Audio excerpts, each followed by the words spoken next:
Welcome to Front and Center, from political battlefields to cooperative playing fields. Hello, I'm Michael Maxeni. And I'm Steve Behrman.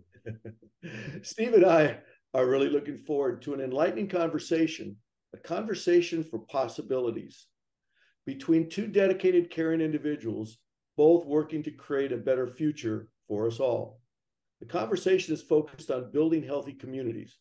Building healthy communities starts with building healthy families, and that all starts with healthy people. So let me introduce first A.G. Kawamura. A.G. and I met just over 30 years ago. A.G. was a dedicated community leader doing great work in numerous charities. I quickly learned A.G. was a man of great integrity and respected by everyone who knew him, including myself.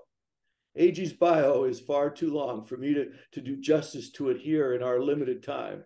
So I'd just like to ask A.G. to highlight for our audience just a few of your local, state, national, and even global involvements that you have been involved with and contributing to for many years.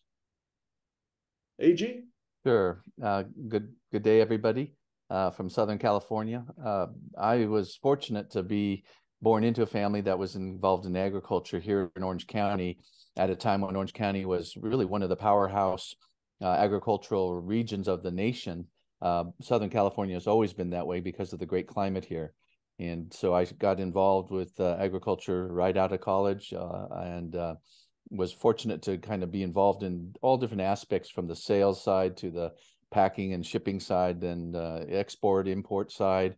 But more importantly, got out to the farm fields early in the 80s and continued to just try to learn about agriculture, having not studied agronomy and sciences in school. I was a literature major. That's actually helped a lot. I speak Spanish well, but it means that you have to learn a different way. And my perception for agriculture has been always a steep learning curve, and there's a lot of amazing things taking place in agriculture. I've been involved in different industry organizations, from Farm Bureau to Western growers. And then more importantly, we've been working in collaboration with the food bank for over 36 years. I know that because my daughter's 38, and we started a gleaning project about 39 years ago. And I remember that very well, where we were trying to get thrown food that was going to be left over from our harvest, get that to the food bank. And we've progressed on that significantly. And then I was fortunate to work for Governor Schwarzenegger in a unexpected appointment to be the Secretary of Agriculture for the state of California from 2003 to 2010. And that helped me open my eyes that agriculture is so much bigger than being a fruit and vegetable grower, a green bean grower, I always say, out of Orange County. It's an enormous industry globally. Obviously, when you have now 8 billion people on the planet, it's not an easy task. And I think that position helped me understand a little bit, in a much better way, how challenging our world is these days. And part of that biggest challenge is also driven by a fact that so many people don't understand agriculture well as they did, say, 40, 50, 100 years ago. That being said, I work with other organizations locally. We have a group called Solutions for Urban Agriculture, which is our local nonprofit dealing with trying to really, our motto is edible landscapes everywhere, so there's hunger nowhere. We have a group called Solutions from the Land, which is a national organization that has been really in a center spot, trying to address the challenges globally of climate smart agriculture, of agriculture having multiple benefits that it can provide. And that carries on over into international work, both at the climate conference. I also have been fortunate just recently to be a part of the United Nations Environmental Program as a farmer representative of that program. And that's a relatively new position, and I'll be in a steep learning curve on that too. So I'm fortunate to have this broader, I guess, a broad experience at the global, down to the state, down to the national, then certainly down to the community and down to your local food shed. All of those experiences all kind of make a good book of experience, if you will. So that would describe me. It's a family business still, and I'm still working at it as hard as we can. Thanks, AG. Steve, you want to introduce Zen for our audience again? Yeah, thank you so much. We had Zen as a guest recently, so that's her longer bio. But Zen Honeycutt is the founder of Moms Across America. Her focus is on healthy communities. And as we know, healthy communities require healthy people. Healthy people require healthy food. So Zen, why don't you just introduce yourself similar to what AJ did and offer some of the nuances about your current work right now and how it evolved. Sure. Well, thank you so much for having me. And I'm very happy to be speaking with AG, a very distinguished guest. I appreciate that. I grew up in Connecticut and barefoot, a big farm growing food, not farm, but very big garden with animals and all of that. And back then, everything was almost organic. You know, everything, there was no organic label that I knew of. I mean, it was in the early 70s, that maybe it was around then, but my parents just it seemed practically everything that they bought was organic. You know, there was no GMOs in the food supply at that time. I didn't know anybody that had health issues, autism, allergies, autoimmune issues. All my friends could just eat whatever they wanted to. And I grew up in Connecticut, and then I moved to California, had my family there. I lived in Southern California for 20 years. So I'm very aware of the small local farming food movement in particularly San Diego and Southern California, that region. And I became the director of Moms Across America, the founder and director of Moms Across America, because all three of my children were very sick. They had allergies, autism, autoimmune issues, things that my husband and I never had.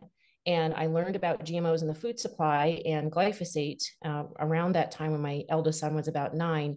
And when I removed those items from his food, GMOs and glyphosate, he recovered. And so did my other son, who had autism symptoms. In about 6 weeks, he recovered. My other son, the eldest son, who had life-threatening allergies within about a year of going organic, those all went, his symptoms all went away. His allergies went from a 19, which is threatening, down to a 0.2, life-threatening, 19.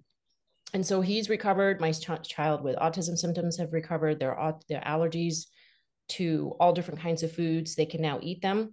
And during that time, I started Moms Across America, which now has had a reach.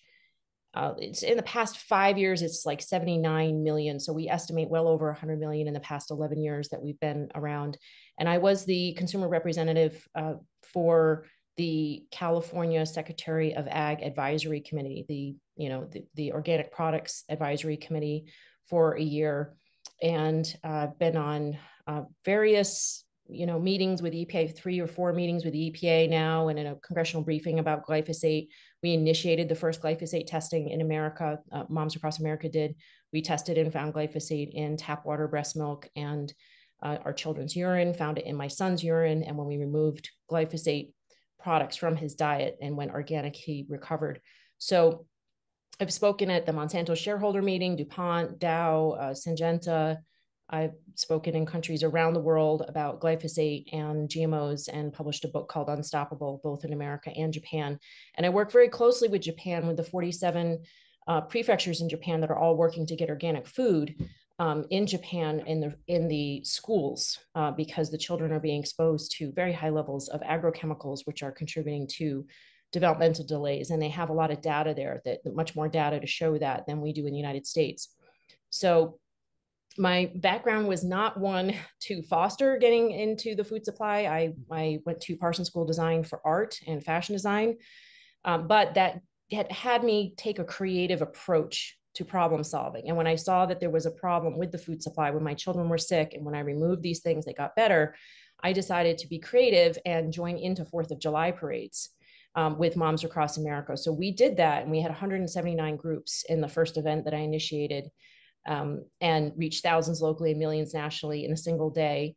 And our moms really became part of the spearheading, of the movement to push to have more organic food available all across the nation. And since then, because we realized that the government just moves way too slow for our liking, and still does not actually label GMOs, they really only need to have a barcode or a phone number or the QR code is not going to be allowed anymore. That was struck down by the Supreme Court, but they can have a phone number or a website on there. It doesn't actually have to say made with genetically modified organisms. And they definitely do not label glyphosate or pesticides on the food.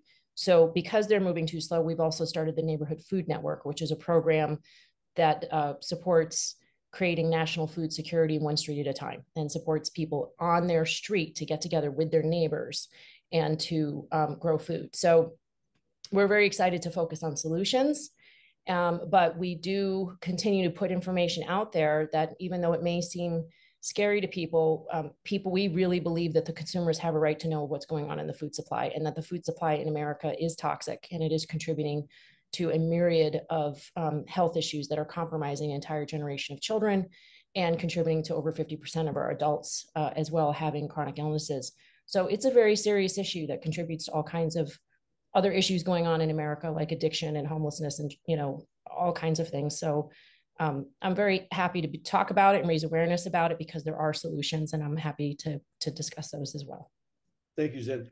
What you've seen here, everyone, is a unveiling of the perspectives from the farmer, from the local up, from the food supply side, the production side, to the reality of what moms and families and individuals are living. So we've seen now two very distinct perspectives. And from here, now let's see where we can move to a constructive, positive way we can step forward.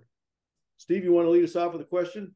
Yeah. I obviously, we've seen two perspectives in this conversation for possibility. And one of them is coming from the food grower, and the other is coming from the food consumer. So what we have is an issue where we want, not only do we want abundant food, I think everybody agrees that we want to create as much abundance as we can, make sure everybody is fed. But then there is the question of how healthy our food supply is, and what difference that makes. I mean, if we look at some of the statistics about childhood diseases, et cetera, as Zen had pointed out, since she was a little girl, things have really changed. So AG, would you like to jump in and talk about the actual, global farming and what the challenges are, and how one would address what Zen had said, which is that there's food that, at least in her perspective, was poisoning her family, and how do we protect people in that regard? And what's the government's role in doing that? Sure. Let me start by saying there's obvious sensitivity, especially when you have a child that's unhealthy for whatever different reasons there are, and the importance of trying to find those solutions, find out what's happening with the individual is absolutely, we would hope, not only with a parent, but any government would be engaged and involved with that as well. Because trends are trends, but when the statistics show that something's not right, whether it's fluoride in water, whether it's salt in your diet, whether it's the discovery that lead or asbestos is not good for you, even though they've been building it forever. We recognize, I think everybody has to recognize that mistakes and misjudgments have been made over the course of a long period of time. We talk about DDT and the challenges it had for the environment, not so much for the human person as much as for just really messing up aspects of the environment in terms of eggs, the thinness of the wall of an egg laid by birds as it got into the different biological realms of nature. We have to understand there's kind of a driver here. I say this all the time. We've come a long way in the lifespan of a single individual. I have a farm friend who's 90, born in 1925. He's 98 this year. He just retired 2 years ago. When he was a young teenage boy, he was still using horses and plows in his fields, and he still remembers the names of those horses. Fast forward, you have in 1927, the global census showed there was 2 billion people on the planet. Just last November, we hit evidently 8 billion people. And I think just within the last few months, India now has more people as a population than China. Two things you have to make an observation. In a world of abundance, all that becomes possible, that we've created tremendous abundance and choices of different kinds of food over the course of this 100 years to be able to go from 2 to 8 billion. There's no one can argue that something was going right within the food supply to allow us to grow that large.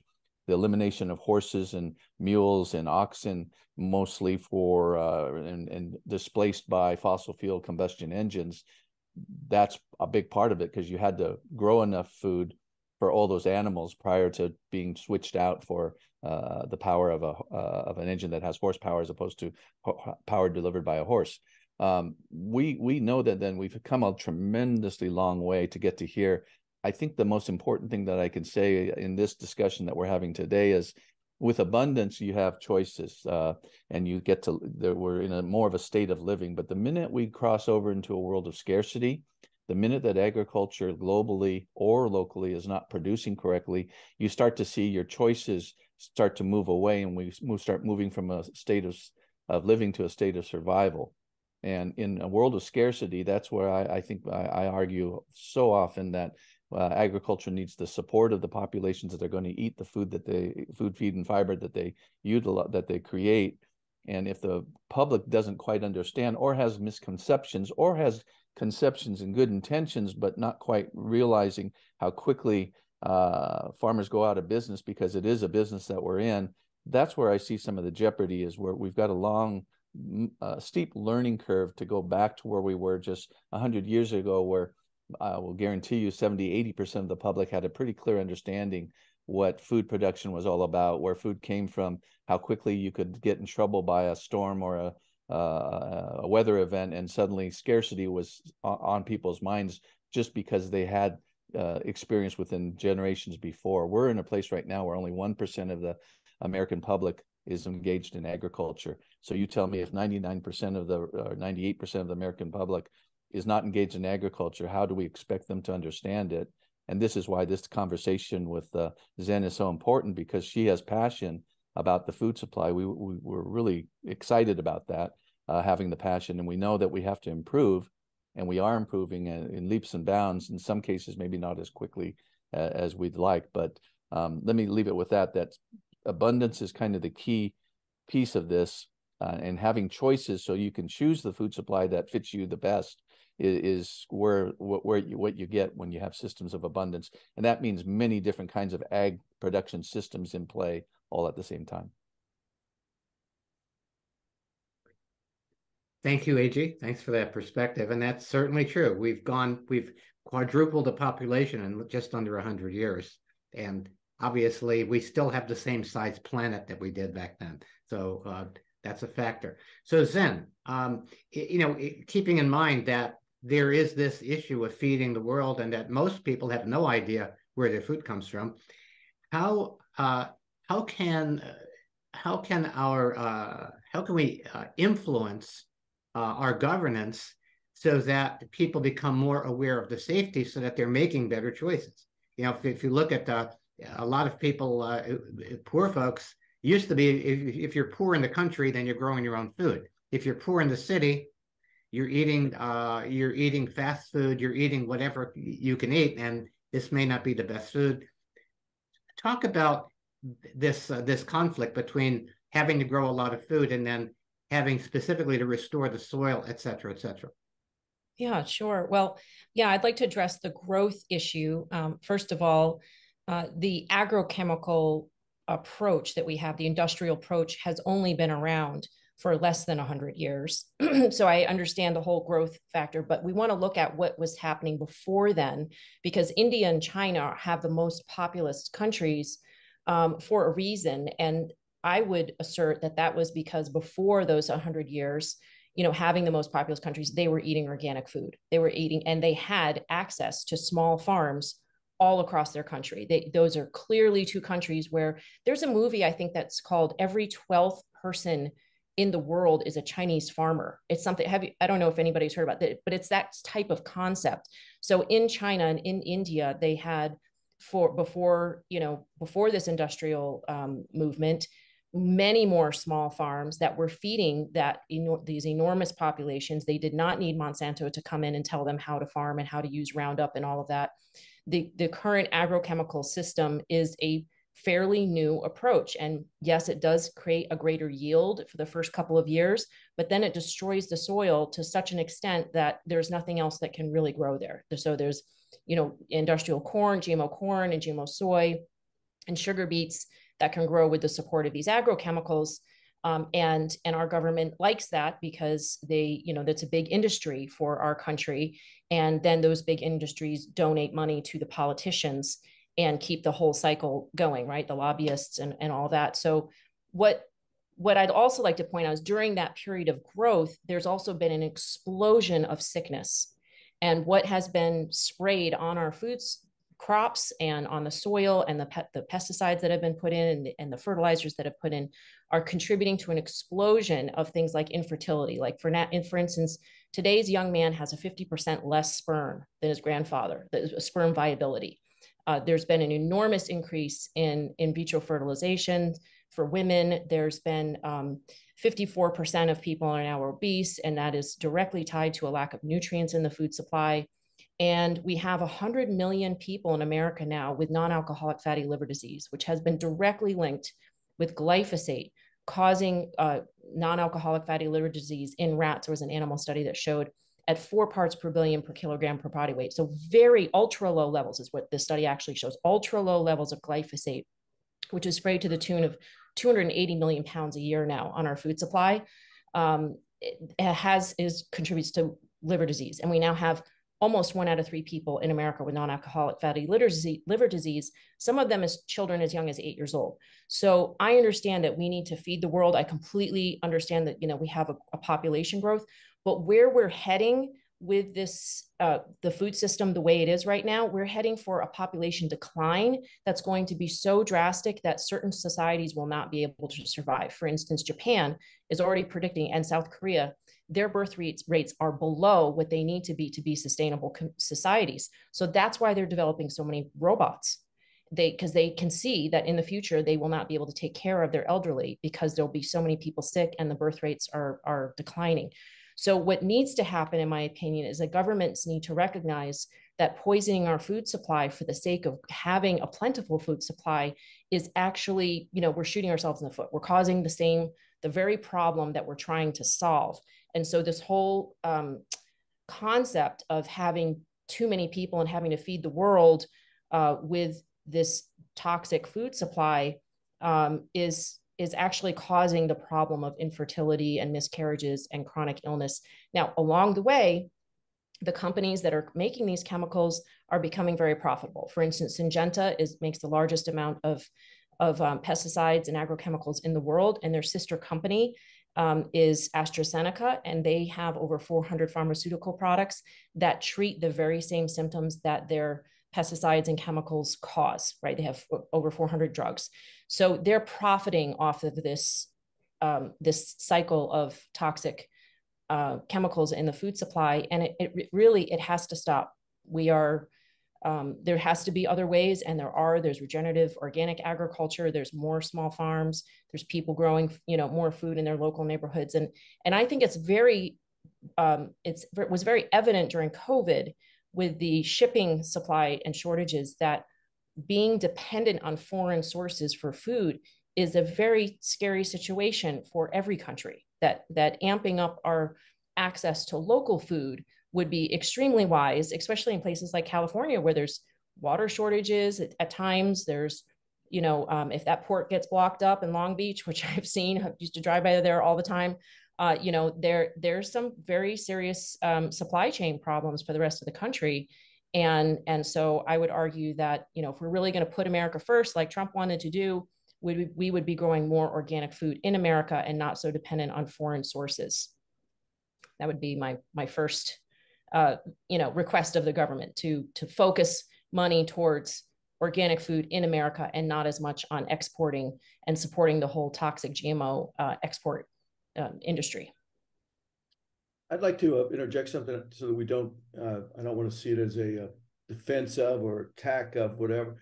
AG, you've got this amazing perspective, having been a third generation local farmer to now seeing it on the global, national levels. I'd have a question that I'd like to ask. Since local does seem to be a significant solution to so many problems, because when people are dealing with somebody locally, whether it be in government or any social services or almost anything, people have a much higher degree of integrity because it's their community, their people. And you saw and deal with it personally, the shrinkage of our small farmers and that local connection to the community, where that integrity lied. What, from your perspective, would you see as a way for us to move more towards local farming with local growers? Is that a possibility still? What do you see from that? Yeah, we like to use a saying these days, a lot of us that I get to work with, is that we're kind of through with the think tank. We don't like the think tank. We like the do tank. We like to get things done. And how many more studies do you need to have to say that a kid that has a lousy diet and shows up at school hungry because he didn't eat or she didn't eat since last Friday? Why do we need to do studies? Why do we need to spend so many resources talking about what needs to change and what needs to happen? We know where we can, what is possible in terms of transformative change. Why don't we just get that done? And so I think that's a part of what's happening. The enormous disruption from COVID, from the pandemic. It could have been so much worse, as we know. The pandemic could have been a much more deadly kind of an outbreak, and we still have that fear that any day another kind of avian influenza or some kind of AI, or we were worried about Ebola once upon a time, a little bit less now, but it hasn't become contagious like some of these other pathogens do. But that disruption, global disruption of the global food supply all the way down to the local food supply was like nothing we had ever seen, nothing we'd ever planned for. And yet you at least need to acknowledge that the nimbleness of the global food system, all countries, because they were all dealing with this, to basically turn and pivot and redirect, I guess, how they were going to get food to the consumer was pretty remarkable. We had our enormous struggles in our country with food deserts, when the areas that really were out of food, as opposed to just didn't have the choices for food. But the ability for the ag industry to pretty much show up and create, because of that sense of abundance, create new pathways was critical. And one of those pathways that has really emerged was that return to support for your local food providers, your local food system, regional food shed people. And you saw great support coming in for farmers markets, great support for the local growers, the roadside stands, the agricultural small farm producers that are plugged into their communities. And you saw people really appreciate the fact that they do want to understand where they can access food with people they know, people they can see, people they can visit. And that's incredibly important for the global food system as well as our system here in the country. At the same time, I've said this many a time, whether it's a rooftop garden or some of these different raised bed production systems in urban ag, right in the middle of the cities, those are all important pieces that augment the general food supply. But you can't feed a world from a rooftop. You can't feed everybody from those. We're talking billions of people that need to be fed, and so the transformation of our food system is happening as we speak.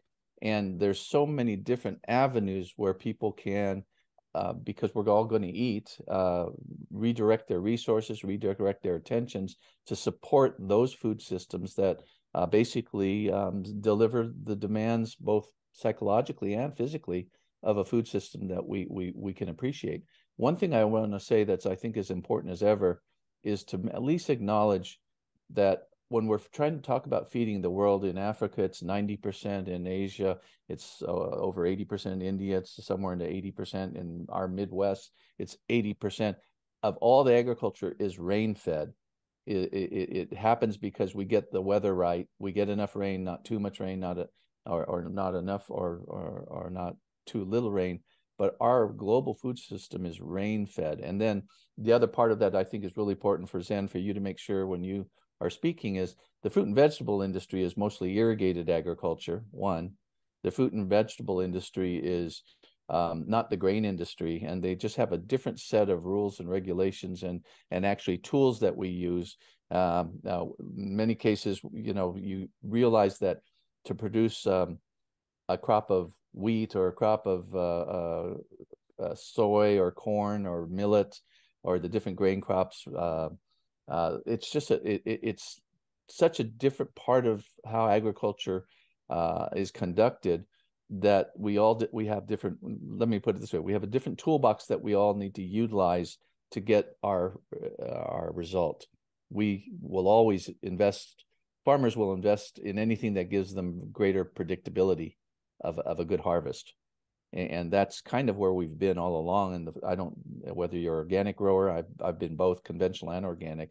Every time someone comes along with a better tool that you can use to make more predictable your harvest and more successful, obviously, we're all about that. And we're desperately looking for new tools constantly to replace some of the tools we've been using for years and years. And sure enough, it's when I say that we're in an agricultural renaissance period right now, believe me, we really are. It's just unbelievable how many new tools are available to us right now. And that's tools, techniques, engineering, both old indigenous knowledge as well as brand new stuff. It's all part of the knowledge page that we get to get online here now. And you can see why people were doing things 10,000 years ago, why people were doing things up in the Andes, why different successful ag systems were there, but also the sobering thing about why so many systems collapse. And part of it comes with all kinds of challenges that we may have time to talk about a few of those today, but recognize that those of us who irrigate crops, we live in a slightly different world than those that just hope it rains and they have a good rain season or a good monsoon.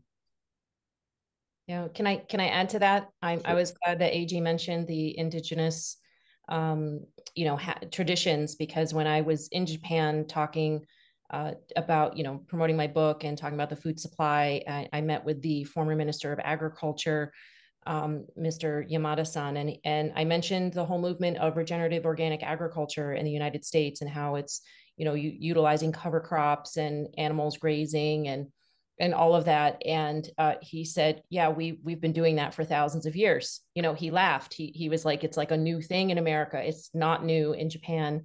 And, there's natural Korean farming. There's all kinds of methods that are used. I've been to Maui and seen all kinds of, farming there that is very effective and abundant and has incredible yields. And if anybody's grown even one zucchini plant, they know they're going to have enough zucchini for their whole street. The food is abundant. If food is natural, you open up a pumpkin, one pumpkin for Halloween, and you have hundreds of seeds. Food is, when it grows naturally, it's naturally abundant, right? When you're not messing with the seeds and changing it so that the seed can't reproduce every year, you have to buy new seeds every year and pay 375% higher technology fee for a GMO seed. When you have heirloom seeds, they produce food abundantly. It's just a matter of supporting the communities to grow more food. So I was really glad that he mentioned looking at traditional and ancient ways, because when you look at how, food was traditionally grown, it was quite abundant. And I would assert that's one of the reasons why we do have such a populous world, and that those methods are going to continue to have us be healthy and populous in ways that will work for society as well. I love that each of you has an eye on something that can be growing, something that's positive and can be growing, and also noticing the possibility of disaster. I mean, if for some reason our food systems fail, then doesn't matter how healthy you are, starvation simply doesn't work. So that nobody wants that to happen. On the other hand, okay. Can I add on to quickly? Yeah. So I went to the Norman Borlaug dialogue in Iowa one year. It's like a GMO love fest, right?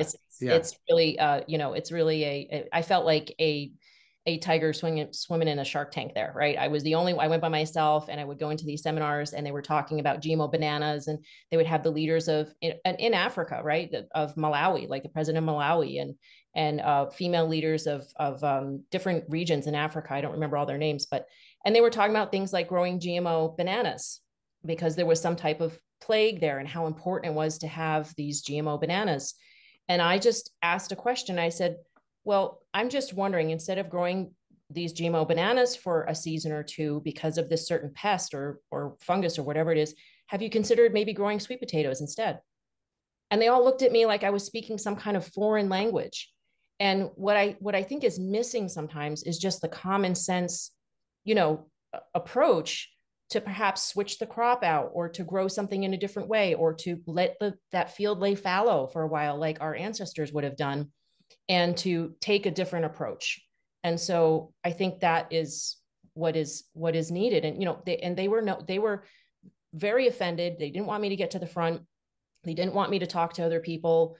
They actually, in the big room where they had Monsanto and Google and the Bill and Melinda Gates Foundation and Starbucks and Dow and DuPont, like all of these very large corporations that are controlling the food supply and really manipulating how the direction of the ag industry in many ways, they took away the microphone so that I could not get up and speak and confront them with their methods of growing food. And they made everybody just submit by Twitter instead, because they didn't want to hear from the consumers and their concerns about safety. So I think what needs to happen is there really needs to be more of a common sense approach in some ways. And many of that are the indigenous ways that AG mentioned that we still have those resources.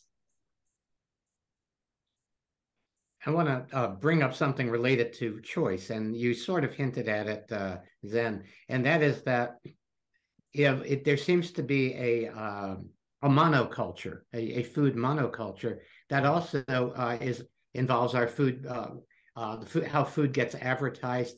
I just read that there was a big deal between Kraft providing Lunchables for school lunch programs. So clearly, if we're looking at one burgeoning disaster could be lack of food, another burgeoning disaster could be inability for a society to function because there's too many sick people. If you look at the expansion of autism, let's say, at what point we have to take care of these people, all their lives. At what point do our resources have to be turned to caring for the sick rather than having a well society?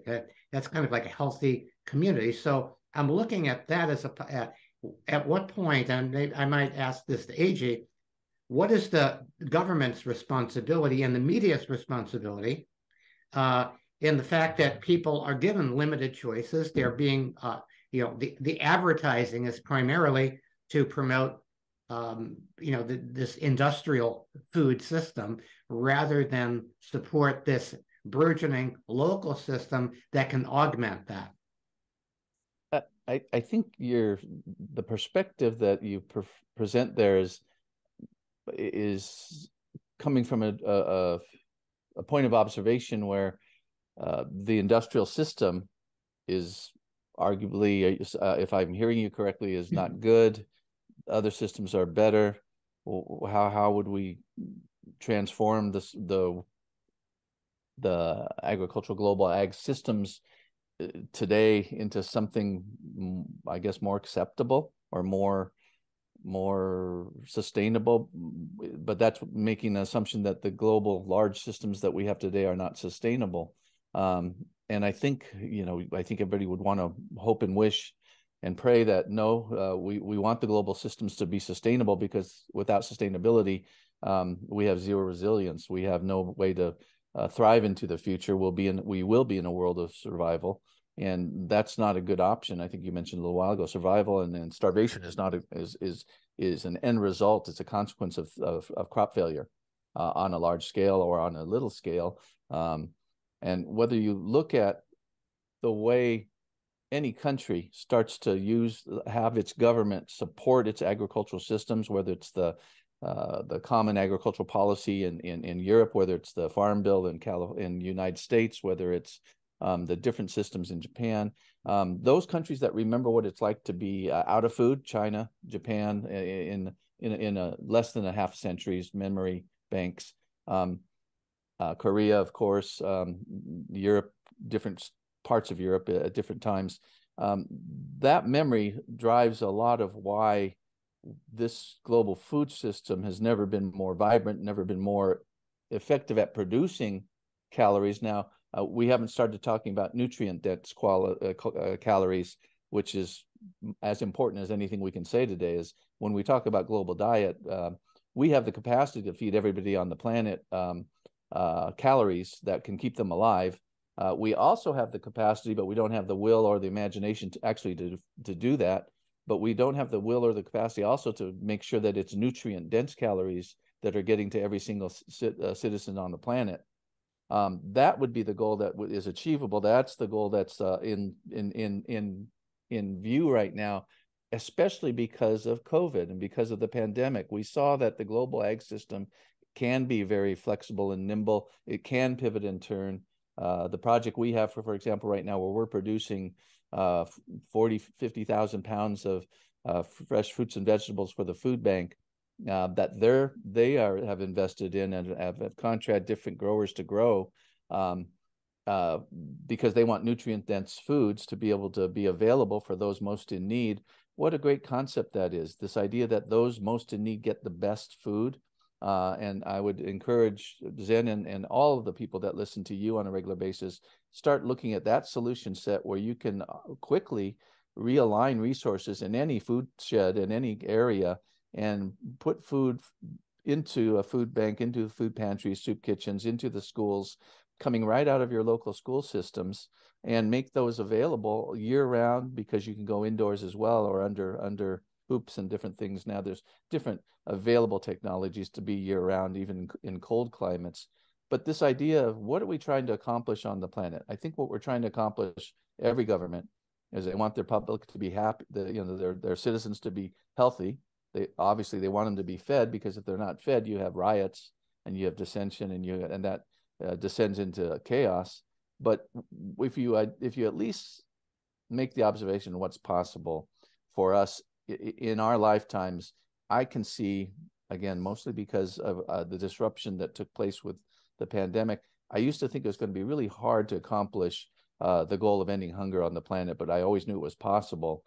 Today, I know it's more probable and possible than ever, and I think it's more achievable than ever, even by the year 2030, because we have the capacity to do it, and we just haven't had the will and imagination to do it. And this kind of a discussion that we're having, where we think maybe we're at odds because Zen and Zen, you have identified certain tools that you're not happy with, or you're really alarmed about, actually, and you'd like to eliminate them.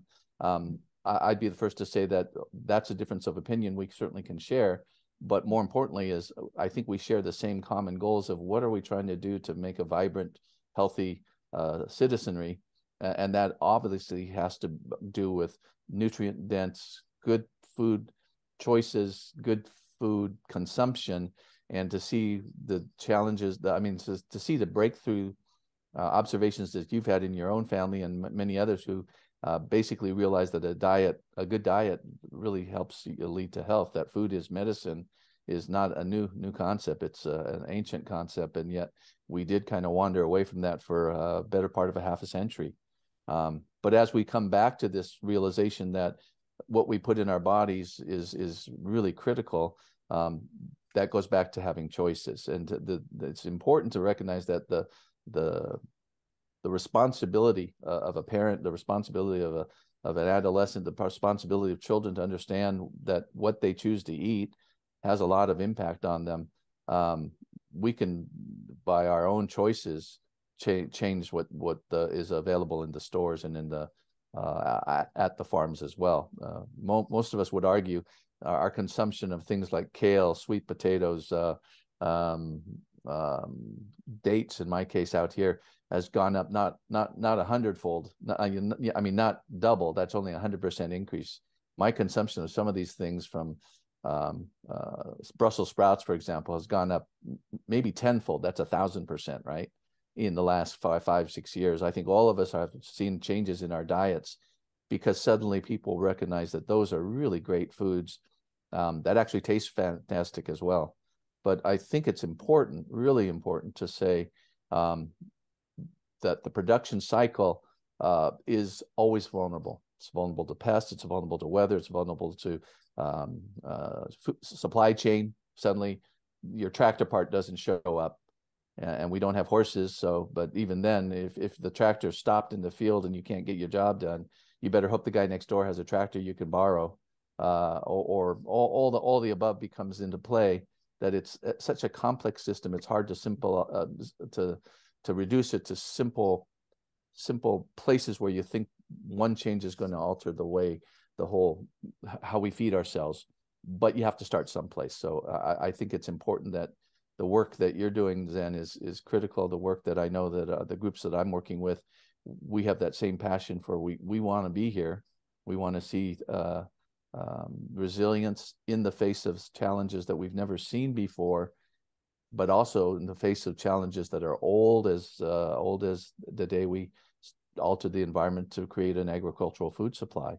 There are things that want to eat us. They want to eat our food. They want to eat our animals. Nothing's changed. That's that part of the conflict we have with trying to harmonize ourselves with nature is some of the greatest challenges and opportunities we face. And that's why we hope we have better tools than we've done in the past to get to where we are today. AG, I'd like to suggest you've made a lot of important statements there. Most important to me is, how do we pivot? America in particular, how do we pivot and to get the will to make healthier choices the outcome rather than just providing the calories? Our country is gone down to the bottom of the industrialized world on every health measure you can probably come up with. And so here in America, how do we pivot our government so that we can get the will to create those healthy, nutrient-rich foods that get to the people, instead of allowing the kind of production that we've experienced in the last, growing significantly over the last 40, 50 years, particularly the last 20 years. You mentioned, about the responsibility of choices, but when we are dominated in an era of overwhelming marketing, advertising that sells and promotes the consumption of all of this junk food that provides calories at the detriment of our health, and our government, which you said most governments all want their people to be healthy, that's the stated position. But the result of what we have in America is a government that has blindly looked the frickin' other way with their hand out to big ag and the pharmaceuticals and the rest of them, while we've watched the health of our people dramatically deteriorate. You mentioned food islands, and we have food islands, but the unfortunate reality there is if they don't have access to quality food, the only food they do have access, because of their inability to buy quality food or even have access to it, is nothing more than calories that is poison in them. So how do we pivot to accomplish what you've dedicated your life to, which is creating nutrient-rich, good, healthy food, helping provide for people with the gleaning and all the things that you've been working on in your life? But now, how do we pivot to get the will in America to focus on the health of our people rather than the profits of the companies that produce the most calories? And like the example of Kraft food and wanting to provide the crap that our kids would eat that is poison them, versus providing them the kind of things that you and I worked on with Sage Hill and Laguna Beach schools to get the schools to provide healthy food, not junk food. How do we get that will? How do we make that pivot? Well, I'd like to think that what I mentioned earlier about just how our diets have, let's say, just the last 15, 20 years, the availability of salads at fast food locations, the availability of something as different as sweet potato fries. That might not be a good example, but that's one we both like. But my thought is it's twofold. Fruits and vegetables are perishable by nature, right? You can't store them unless you process them somehow into a place where they're either frozen or freeze dried or hermetically sealed in some things, because we still have to deal with food food poisonings, right? With contamination of food from pathogens, contamination of the food from chemicals and the industrial side of chemical side of things. There's been a constant push from governments to try and I mentioned asbestos, I mentioned lead. Currently, we're dealing with all of us that grew up in the 70s with Teflon pans. Evidently, now we're dealing with some group of chemicals called long chain carbon chemicals. PFAS and PFOS are an example. And at parts per trillion, not parts per billion, not parts per million, parts per trillion, they're showing that they're problematic for the human body. And now, so you have to try and figure out, how do you get the human body to react towards being able to process these things and move them out of your system and stay healthy. That goes back to your gut. That goes back to having your soil the microbes in your body, inside your stomach, gut, as well as some ability to introduce them to try and get better balance. All of those are parts of a solution set that has only emerged in these last 10, 20 years. And arguably it's been there for 30, 40, 50 years, but it's now starting to become a little bit more mainstream. And I think I understand that patience is not something that is easy when a decade flies by and you just go, God, just a decade ago, I was drinking X amount of sugar drinks and now I don't drink them. But what happens in the course of a decade when you don't do that anymore? What happens when you eliminate certain amounts of sodium from your diet because you really like salty things, but you realize that they're not as healthy? There's so much information out there, but I think, Mike, what you're referring to is, how come so many people don't listen to the information that is available and don't change their lives, whether it's trying to exercise, whether it's trying to eat less. I'm a perfect example of I wish I was a little lighter than I was than I am today, but is there anybody to blame for that? No, but me. Yeah, of course there's someone to blame. It's me. I would be the first to say that in addressing how do you get the governments of this world to kind of turn and pivot, if you will, and focus on some of the key things that we want, that are highest priorities. Let's say it's children is our highest priority. We have ability to, and you've seen it starting to happen. How do you change the school lunch program? If kids are going to eat a significant amount of their calories at the schools, how important it is to have nutrition education, how important it is for the medical community to have nutrition education in addition to whatever specialty area they have. Nutrition has been overlooked for so many years because the thought was, I think, oh, we have plenty of calories, how great that is. We shouldn't have to worry so much, but we kind of lost our focus on what kind of a nutrient package is each person eating every single day. And if you've wandered away from that, or you don't even have any clue that what you eat every day has an impact on your health, then you're not listening, because you're not seeing on TV, on every place that exists. There's been a lot of discussion and dialogue about improving the diets for people on the planet. When you look at India, when you look at China, ask them what is their focal point on right now. As much as I think they would love to have nutrient-dense foods in abundance, so there's significant choices for everybody, their hugest concern is right now, can they keep the resources available to them to be able to feed their populations? And you see that they're moving around the country, around the world, trying to get those resources tied up so that their food supply, we talk about food chain and supply chain, that they're not going to find themselves out of food because of a huge drought, because of a huge cyclone, sets of cyclones that come and wipe out entire regions. The locust plague that you saw in Africa was enormously devastating for those states that had to go through that. And so, what tools do you have to stop a locust plague? These are all I'd like to focus on America, which is where we can be, where we are. I see, you have the global perspective, but in our country, what are the things that will help us pivot to get the will? Because here's an observation I would make.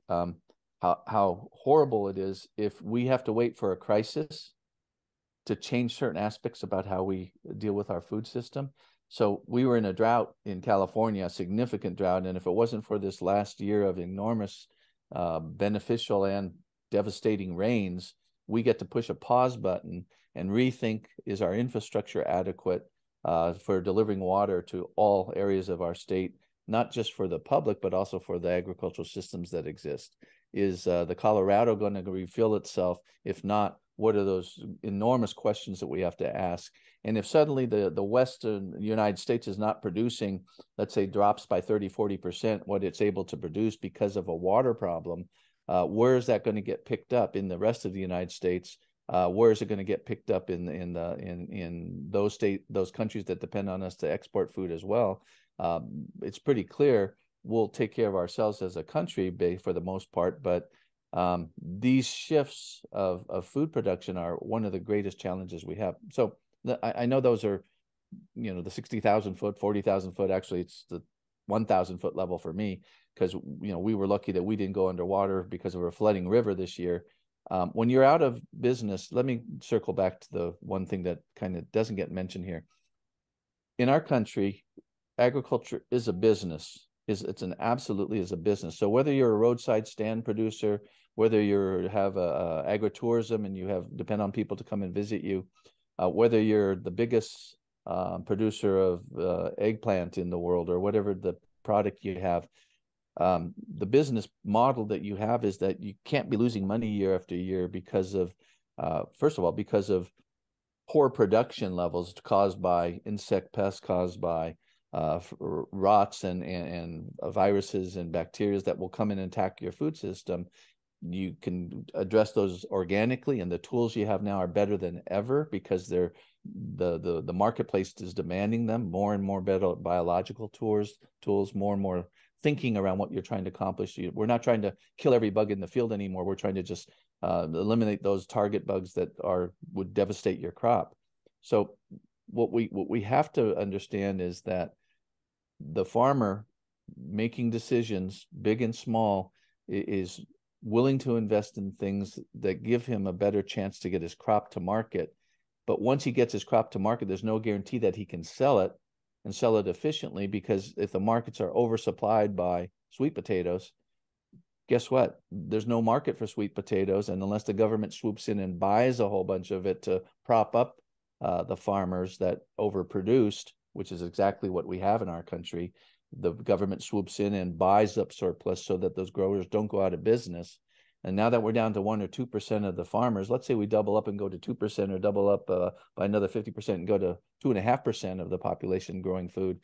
And we have a huge explosion, I hope, of small production farmers in our regions that are probably not growing wheat, corn, or soy. They're probably growing multiple crops of vegetables, fruits and vegetables, and livestock as well. There's some really neat models that are being scaled up and replicated in that category, and I think some of them are doing great. But the minute you have too many of those kind of producers, even in a small town, a small county, they start competing against each other for that dollar that exists there. And I just wanted to say that the business of agriculture, yes, we could go to a system, I guess, like in Korea or North Korea or Cuba, or no, not Cuba doesn't count because they have wonderful backyard gardens, right? For the populations, but China, where you have a control system by the government's farming, and telling everybody how to farm, where to farm, what to farm, and hoping that works, or the system we have. The business of agriculture, whether it's state-run or privately run, we can't lose sight of that, because ultimately the last thing you want to see is all your growers going out of business. And when we have huge impacts, whether it's water being taken away from farmers so they can't farm, whether it's too much rain and it's flooding and they're out of business because they just lost an entire year's worth of crop because of too much rain, how many seasons can they sustain themselves with those kind of disasters? That's what we're up against. And that's what I think we get very little sympathy, very little understanding, more importantly, very little support from the public in general, who kind of recognizes that farmers are important, but at the same time kind of sometimes is throwing a rock at them. Can I speak to the question about I want to address the climate change issue and what you just mentioned as far as the public not understanding what's going on with the farmers. I think that from what I've seen by talking to dozens of farmers and being on email chains with dozens of farmers and hundreds of scientists and food movement people around the world, that what's being shown to be true is that when farmers switch to regenerative organic agriculture, which is not sustainable, you mentioned sustainable. Sustainable is when things stay the same, right? When the soil and the economy and the agriculture can continue to be sustained. It's like a plateau. Regenerative is when the soil improves. It's when the yield improves. It's when the entire system for farming improves. And when you look at creating a regenerative organic system, which is the opposite of the current industrial agriculture system, that soil is more resilient to drought. That soil has more organic matter. It preserves more water. You know this as a farmer. It obtains more water. Those cover crops retain more water. We become more resilient to that climate change that is being predicted and has been shown to be happening around the world. I know farmers that have had those crickets that wiped out their kamut wheat, corazon wheat in the Midwest, and they've had rains and hail. And yeah, I totally understand what you're talking about there. But the current industrial agriculture system destroys the soil and makes it more susceptible to climate change, and also contributes to climate change, frankly. All of the GMOs and the chemicals and the way that it depletes the soil and retain the water retention and all of that, it contributes to the climate change impact. So that's a really important factor. They have to see that at some point. You asked, how do we switch the government, right? How do we get the government to switch over to address these issues of health through farming? It's policy. And we need to get politicians in office that won't get bought out by big ag and be swayed by these lobbyists. And they will enact EPA members and FDA members that will actually install common sense policy. And if I could address these for a moment, one of the major loopholes that we had is that the FDA from the very beginning declared that GMOs were a process, not an additive, even though you can test the food and detect GMOs in the food supply. The same thing with pesticides. The pesticides are a process, not an additive. Therefore, they do not need to be labeled. They do not need to be safety tested in the same way as, AG, you just mentioned salt quite a bit. Salt is labeled on a product. Glyphosate, which is clearly contributing to liver disease, cancer, kidney disease, endocrine disruption. Atrazine turns male frogs into hermaphrodites or homosexual or asexual. I mean, there are so many different chemicals. There's over 1,200 endocrine disrupting chemicals that are allowed in our food supply that our food regulatory agencies are not being responsible for governing. For instance, when I was a representative on the California Organic Advisory Board, which only advised the Secretary of Ag, which you were on, this was before you were, after you were on as a Secretary of Ag, but I was on the committee, I think it was about 2017, and I was completely dismayed to see that the California Department of Food and Agriculture and the US EPA, Department of Agriculture, or FDA, sorry, the US FDA, were only testing for 3 out of the top 25 most widely used pesticides and herbicides that are used in our food supply. And they would come to the Organic Advisory Board, for California, for the Secretary of Ag, and they would say, oh, we tested 1,200 different samples, and 98% of them were below the allowable levels, right, for pesticides. And those allowable levels, first of all, are ridiculously high. For instance, glyphosate, they allow 30 parts per million of glyphosate on wheat. That's 30,000 parts per billion. You just mentioned parts per trillion, which has been shown in different chemicals to cause harm. We know that about glyphosate as well. And so the levels that are allowed in our food supply, first of all, are ridiculously high. And then second of all, they're not even testing for the majority of the pesticides and herbicides that are allowed to be used on our food supply. And then we wonder why our kids are getting sick and they allow this type of toxic food, such as Lunchables and GMO corn and GMO soy in the food supply in our schools. It's because there's a lack of regulation. And we tested 43 school lunch samples recently and found that 95.3% of them were positive for glyphosate. That's much higher than what's being found just in the conventional grocery store. Only 60% of the samples that the Detox Project tested were found to be positive for glyphosate in the regular conventional grocery stores. And 74% of them were positive for at least 29 different other, one of 29 different other harmful pesticides. Several of them were positive for very high levels of veterinary drugs and hormones. The types of drugs and hormones that cause, for instance, cows to lactate. And I have a high school counselor friend that said she had a 15-year-old girl come in her office and cry because in the shower that morning, she started lactating. This girl was not pregnant. She was not on any kind of birth control or hormone pills. Her body was just lactating. And I believe this is because she's consuming, drugs and hormones that cause lactation in her school lunches. 100% of these school lunch samples were very high in heavy metals, over almost they were actually 6,923 times higher than what the EPA allows in drinking water. So the heavy metals in the food supply are astronomical and are definitely contributing towards developmental disorders, learning disorders, which we have now. 1 out of 6 of our children now have a learning disorder. Those are very high numbers. And then they, of course, were abysmally low in nutrients. I'm glad you mentioned nutrients because that is something that is of grave concern. And I know I'm talking a lot, but I have to get this story out there because it's so important. There was a study in Germany on hamsters on a farm that the population of hamsters was declining. And this was in Smithsonian Magazine when I first found out about it. And it was University of Strasbourg that study. There was a professor there, Mathilde, I forgot their last name, but these scientists studied these hamsters and found that the hamster population was declining because the mothers were eating their young on the first day of life.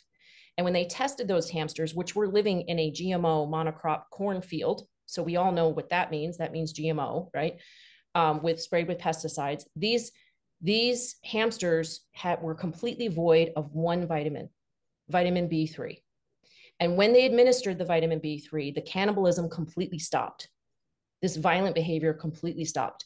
And so the question that I want to pose to anybody that's influential in the food supply, you or anyone else, is what if the violence that's happening in our country, what if the behavioral issues that are going on in our country can be contributed to a lack of maybe even just one vitamin, right? That's devoid in people because of the lack of nutrition in our food supply. And what if we could rectify that by simply growing healthy food and people consuming healthy food? As a mother, I see the health of our children and the health of our nation and the future of our nation as a priority, not just like, hey, let's get, calories into people. It's got to be, let's get nutrients into people. And that's the shift that I hope more people are talking about is, as you mentioned, nutrient dense food.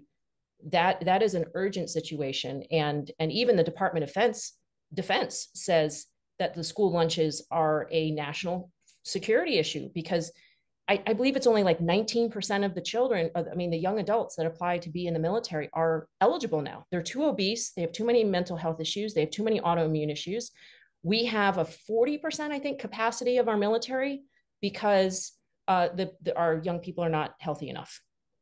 And so it is a national security issue, and therefore it's a global security issue because America is a superpower for us to revert to a healthy food system. And it starts with policy. It starts electing with officials that won't be bought out.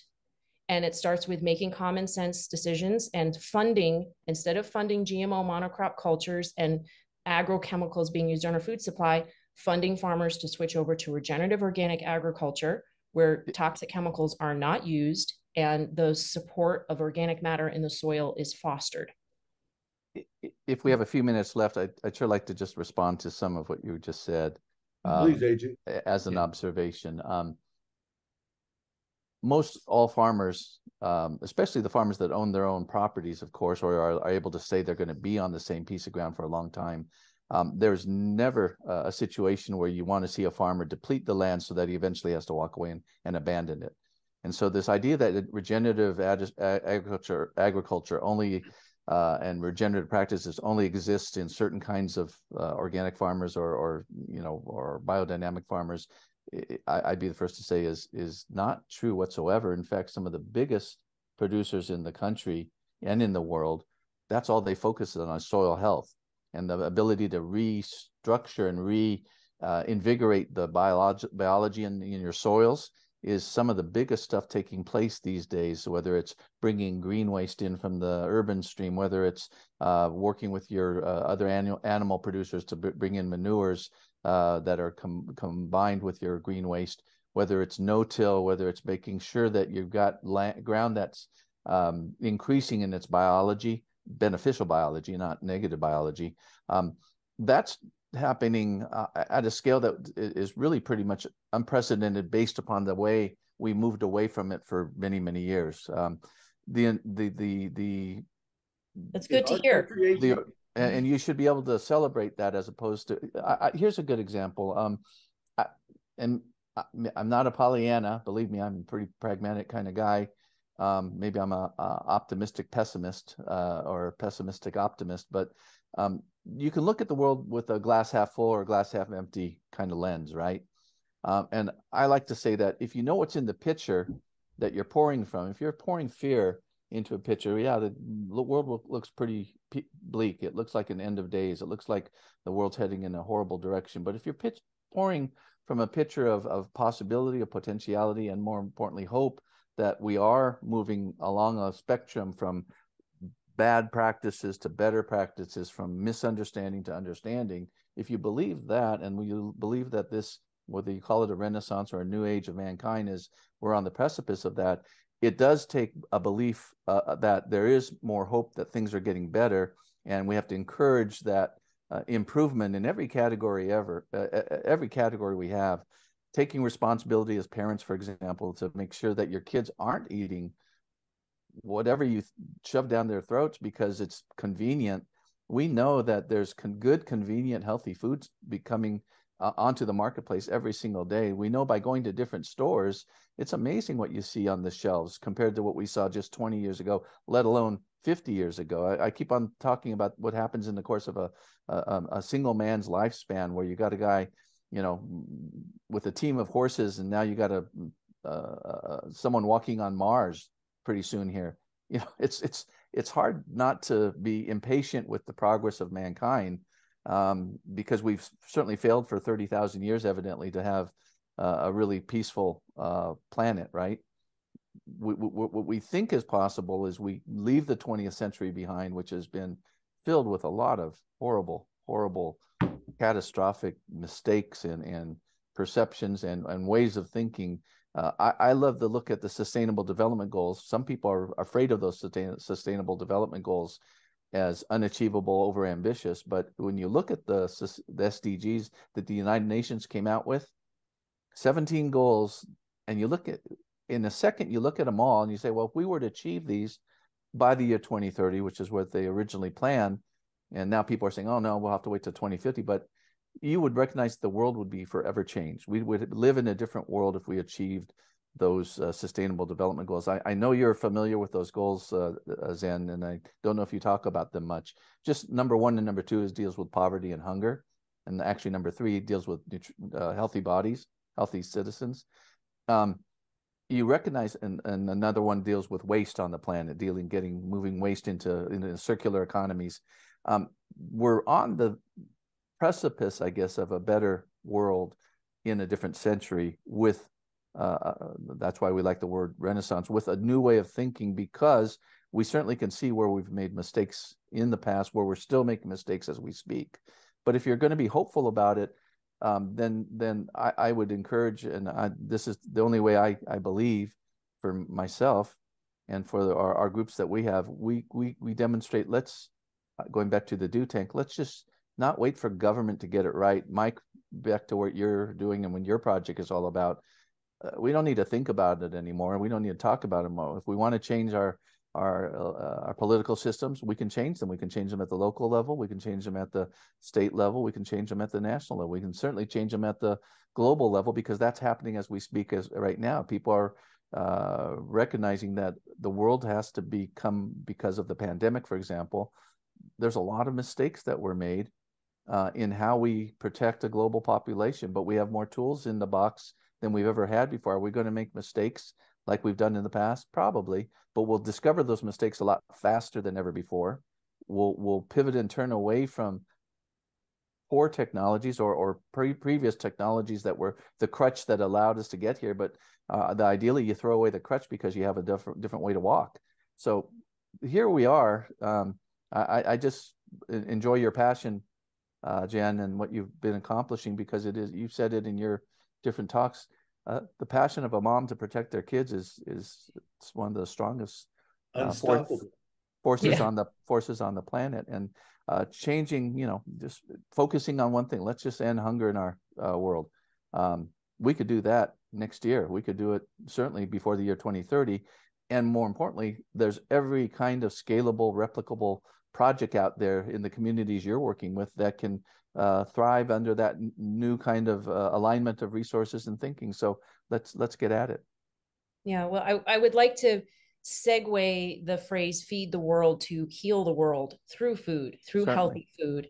And I would just like to put out there that's the focus that, in my opinion, needs to happen, and it will be the two birds and one stone thing, right? If we're healing the world with healthy food, we're also feeding the world, and we can accomplish both tasks when we have good policies that will actually support regenerative organic food supply and a global food supply as well, like in the United States, but more localized. So I really appreciate what you're doing, AG, with supporting community gardens and people growing food locally. That really is, I think, the answer. I'm so glad that you're doing that. We're trying to support people with doing that in the Neighborhood Food Network as well. So you can go to, I think we're wrapping up now, right? Pretty much. Yeah, we need to. Yeah, it's over to, yeah. So I just want to encourage people to go to momsacrossamerica.org and to go to neighborhoodfoodnetwork.com to find out more about the food supply, about GMOs, about glyphosate, about the toxic chemicals in the food supply, and about the solutions. The organic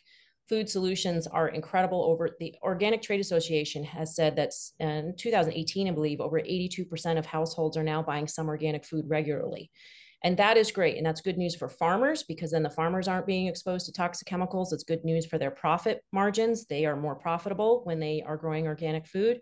And we save tens of thousands a year. And I can see that from my family, on each person in our family, by feeding them organic. My kids don't even have to go to the doctors anymore. We're saving so much money by eating organic. So I would just urge people to find out more about the benefits of organic and support your local farmers. Ask your local farmers to farm with regenerative organic method practices, and get out and learn how to grow food. And you can do that through programs like WOOF, Worldwide Opportunities on Organic Farms. You can actually learn how to grow food. They will house you and feed you 2 meals a day. If you work for 4 or 5 hours a day on an organic farm near you, it's a whole network across the country and around the world. You can support your local CSAs, your consumer supported agriculture groups. You can volunteer and get involved in things like what AG is doing with this incredible edible garden in Irvine. And you can get involved in the food supply. And that's why I got involved. I said, what if I take on that I'm the one to transform the food supply? Not me by myself, not like ego thing, but I'm not going to wait for somebody else to do it, right? So what if you, the viewer right now, says you're going to transform the food supply, whether it's through your choices every day by buying organic, whether it's volunteering, growing food in a community garden, whether it's supporting your local school system to have organic food in your school, whatever that is. If you take on responsibility for the food supply, then we can transform the food supply together, and we can feed the world and heal the world with regenerative organic food. And I would add to that, the thing that we can all do is to get government to become a facilitator for the kind of changes that you both have articulated that we need. And so the question becomes, how can we get government to become that facilitator? We know that the D's and the R's aren't going away anytime soon.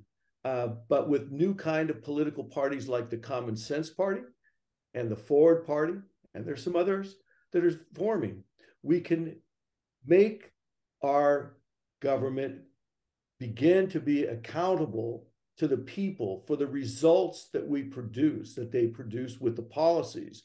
And the only way we're going to be able to change the D's and the R's that have control of our system, they're not going away, is with a new kind of party inside of that system that will create the type of new incentives for them to have so that we can get government on the side of the people and facilitate a healthy, much healthier families, individuals, communities, and the world.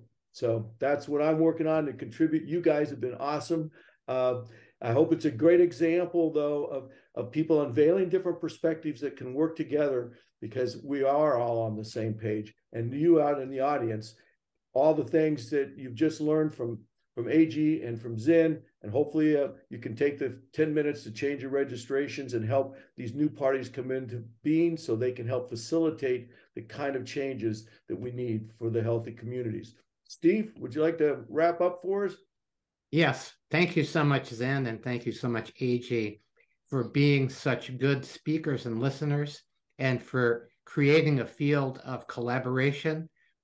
This is so important that people who have different perspectives speak their perspectives into a listening that's not resistant, but seeking the whole truth together, which is one of our key goals at Front and Center. So thank you for being the perfect examples, for really starting that particular aspect of our work.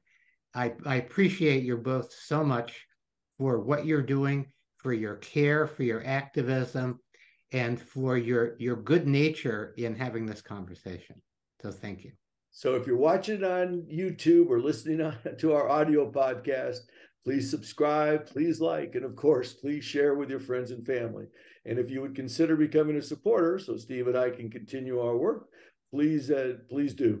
You can do so by going to frontandcenter.us or go search us on Rumble. But either way, as Abraham Lincoln said, as our case is new, so we must think anew and act anew. We must disenthrall ourselves, and then we shall save our country. From political battlefields to cooperative playing fields. It's a long journey to the more beautiful and just world our hearts know is possible. Let's go there together. Thank you so much.